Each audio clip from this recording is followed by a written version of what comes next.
Hey guys, McKenzie Fayne here. Welcome to Teen Mom, Young and Pregnant Review and After Show. I'm your host, McKenzie Fayne. You can find me on Instagram at McKenzie Fayne. And I just want to make sure you guys are out there subscribing to our YouTube channel for AfterBuzz.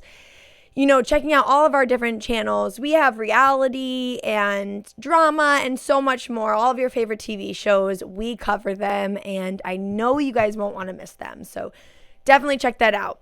All right, so let's jump right in. We have season 2, episode 8 here. It is called Beyond Calm. And a lot happened, a lot of shifts, a lot of change with Rachel in particular. So with that said, let's jump right in. We'll start out with Rachel. It's her 17th birthday. Let me know in the comments how you guys felt about, Rachel and her whole part here, because I really got a different vibe than I ever have before with her. She's turning 17. I did not realize that she was 16, first of all. No idea. She fits so well with the older girls too. She wants to just get drunk. I had no idea that she was like that, first of all.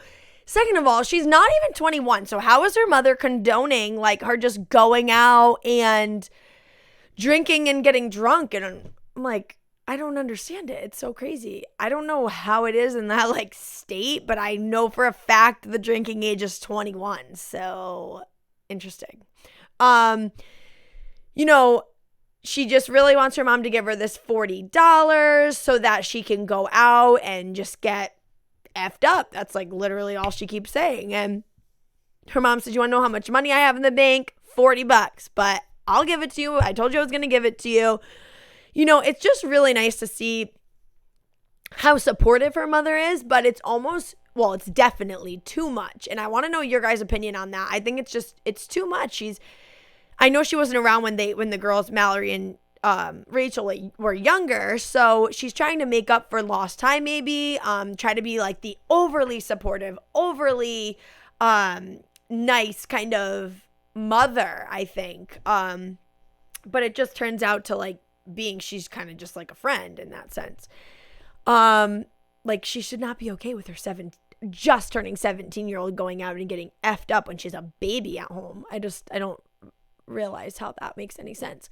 Also, I'm not a mom, so I guess I can't really say too much, but isn't it pretty early to be leaving your baby overnight? I don't know. I just think, how could you? But I don't really know. But her mom suggests to go to the mountains and have a nice day on her birthday and, have an actual birthday celebration. And Rachel's just nope, I don't even care about that. I want to be getting effed up the whole day. I'm good. And it's just sad to see. But they go to the birthday. They do end up doing some type of birthday party. Mallory's mom and Rachel's mom put on, and it was really cute. I think the grandmother came and the babies were there, and Jacob's just off in the water by himself, jumping off the dock into the water with the dog, having a little time. And Mallory wants to go to Rachel's little get effed up party later that night, and Rachel's just nah, I don't want you to go. I'm not trying to get that lit. And, but we've all been there.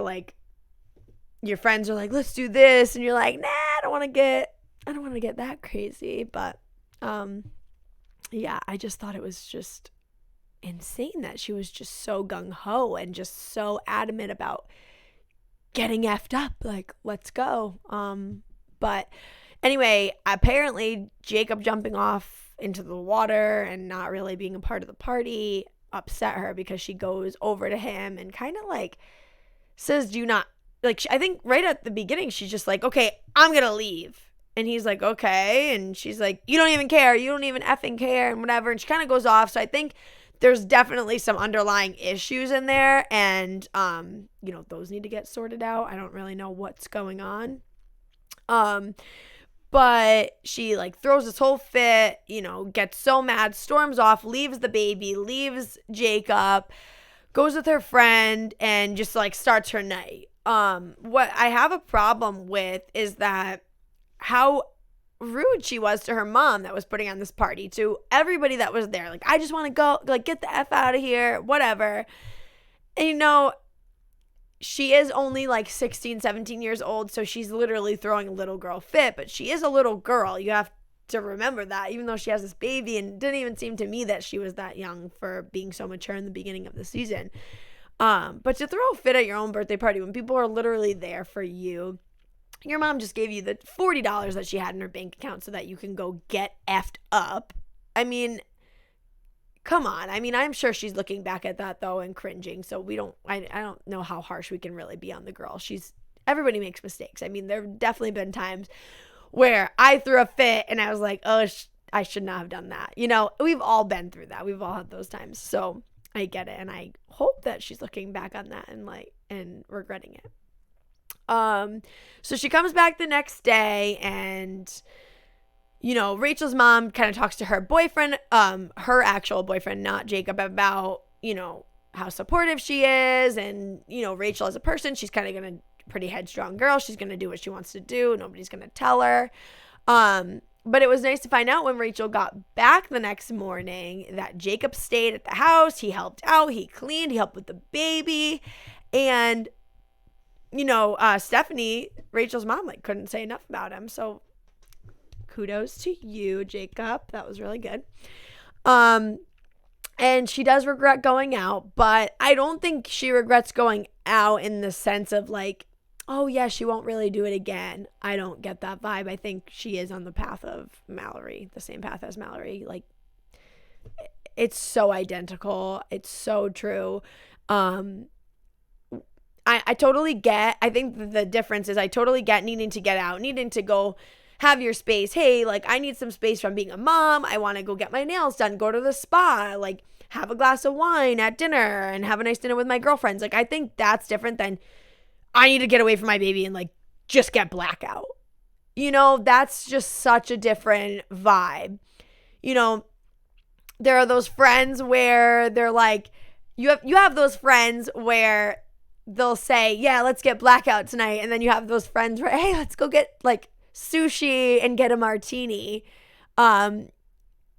So I don't know. Does she have any of those other kind of friends? I don't know. Maybe, but I don't think it's the friends. I don't know, guys. It's hard. I'm trying to give the girl some benefit of the doubt a little bit. Let me know what you guys think. Do you think that she's following in Mallory's footsteps or not? I do think so. I think it's going to happen. I think it'll probably take a little longer for her to get there because, she sees what she's done and she was, not really liking it. But I do think that she's going to end up in that situation. So we move on to Kayla, where we finally see Stefan's new girlfriend, Madison. Let me know your guys' thoughts on her. I wasn't the biggest fan, and if you've watched any of my Teen Mom franchise after shows, I know Mama Lee, who's usually on the show with me on Teen Mom 2 or OG, can vouch that I have a pretty good sense of character, especially intuition right off the bat. And I don't get a good vibe from this Madison girl whatsoever. And I don't think it has too much to do with the background that we've heard about her thus far, but it could, so we'll see. They have this cute gender reveal party, Kayla and Luke and little baby Isaiah, and they find out that she's having a girl, and so Isaiah's gonna have a little sister, and it's really, really cute moment. I mean, he gets all teary-eyed, Luke gets so teary-eyed, and Kayla's holding Isaiah. And I think it was great. I'm so glad she's having a girl. I'm such a big fan of you got to have one of each at least. So I'm so happy for her. And it's just so cool. I mean, you guys saw the family dynamic that Luke's family is super involved and accepting of this baby and through this big party. And they kind of always reference back to the fact that Stefan's parents were not involved, and his mom only saw Isaiah one time. So it is a totally different situation now with this new baby. So another issue that happened with Kayla was that she did have a planned visit with Stefan, but he texted her and said he can't make it, gave no reason why. Just pretty much said he couldn't make it. And then come to find out, he took his girlfriend Madison to meet his mom in Florida. So she feels she's been nice to her. Or Kayla feels like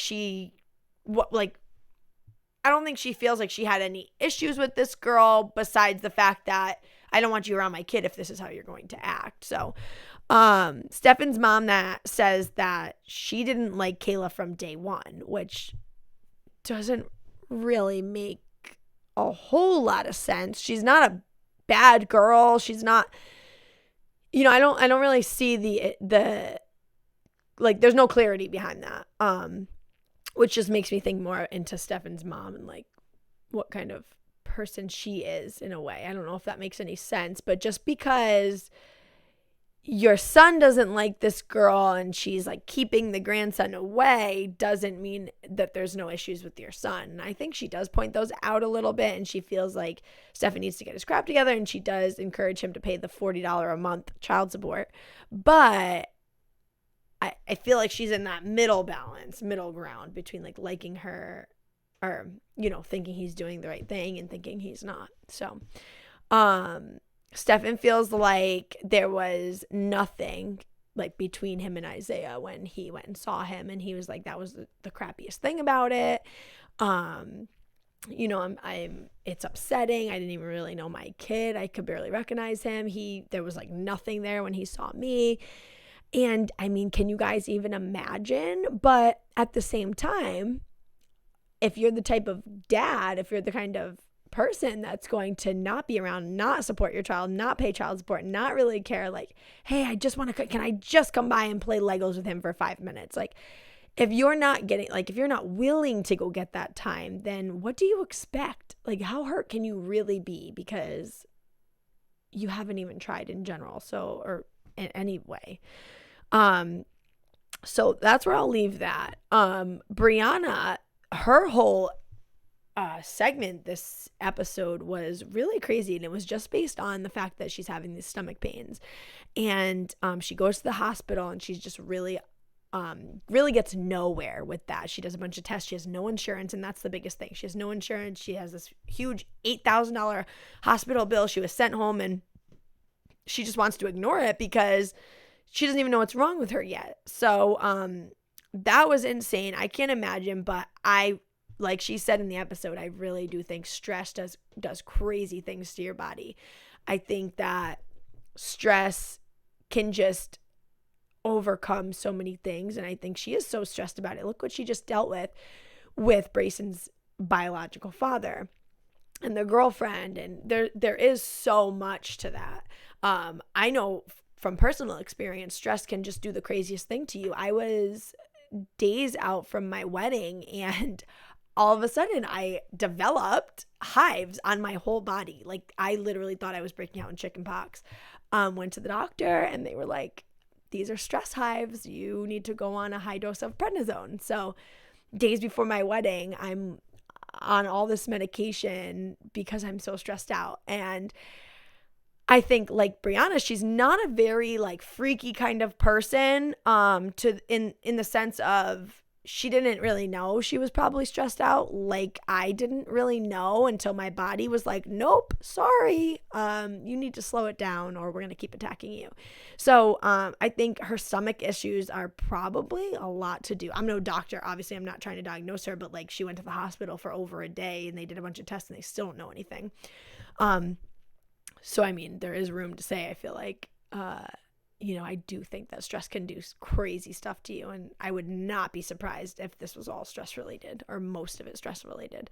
It is good that they ruled out the gallbladder issue because we know that her mom had that. So, Ashley's whole part was really touching. I mean, Bar, she has this issue with Bar, right? Where she doesn't want to be with him because he's not doing for himself what he needs to do, but she also wants to be with him, and I think kind of maybe like wants to have sex. And she literally says at one point that I have sex with you because I have a child with you, and I'm not just gonna go have sex with some random person. But that's such a hard situation because he has those feelings still, and he's going to keep thinking, you're going to keep leading him on, because I think she's in a different headspace than he is. Let me know what you guys think, but I just think that he is completely in a different, like, he thinks that they're going to get back together. He thinks that they're together, and he kind of says that,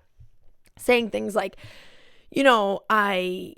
we're doing everything that a couple does, and she's like, well, you friend zoned yourself, and he's like, what are you talking about? Like, we have sex. Like, what she's saying and what she's doing are not adding up, and I totally get how he's, confused about it. And if a guy comes into the picture, he's gonna be so blindsided. It's gonna be really bad.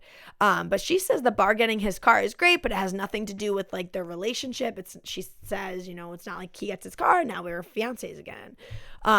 But really sweet, her mom wants him to come to her birthday celebration, and she does, and they have this great little moment in the kitchen, and they really do have love for each other. You can so tell. And it was really nice that they're getting back to that, little family dynamic relationship. And I just hope he can get his stuff together for the sake of Ashley and, getting that drive so that he can be with her and they can actually have a nice little family. But so Kaya, we have her. She says taking care of the baby is hard. She has this now issue with Tiesa, who you guys know I love Tiesa. I think she's just the cutest thing, and she's so supportive and sweet and great. But it's hard for her. I mean, we see this issue with the bottle and the measuring the bottle, and she doesn't know. Like, she doesn't have that parental, maternal instinct that Kaya does. And I get that Kaya's frustrated and she's tired. And, I think that's such a minuscule issue that they're having. It could be more of like, if there's underlying issues, like, oh, maybe Tiesa just doesn't pay attention to directions, like in their relationship. Like, do you not listen to me? Do you not listen to what actually needs to be done or what I actually need? I mean, there could be underlying things like that.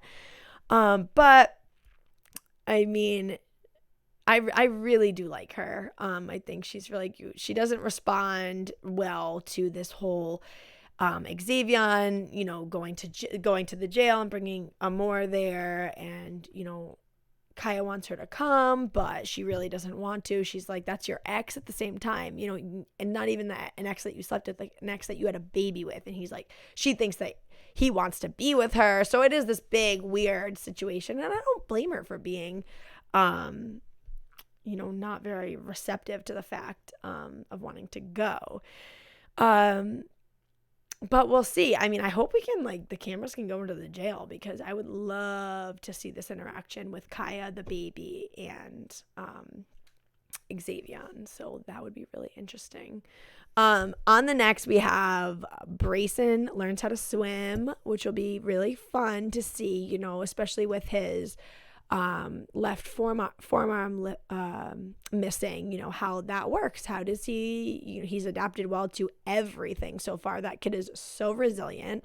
But what a cool thing to learn to swim, with a disability like that, and to not let it stop you. And Brianna just does, obviously a phenomenal job of making sure that nothing slows that kid down. So it's so cool to see, and that'll be so fun.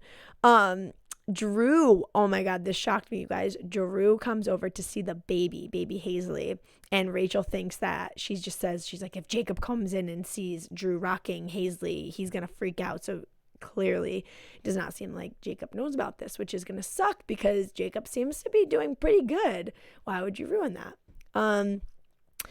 Bar lets Ashley down, and they kind of have some type of tiff, and Kayla wakes up sad, and she just tells Luke that she had a plan for herself, and it's not going that way at all, and she's kind of getting into a little depression, which is understandable. But yeah, guys, I think that's it for today. I think we covered a lot, and let me know. Let's continue the chat. Let's continue to see how these girls grow as much as they can in this little bit left that we have of the season, because a lot has happened so far, but I'm excited to see how this whole Drew and Jacob situation turns out, and with Xavier in jail, how is that gonna come, like how are we gonna deal with that?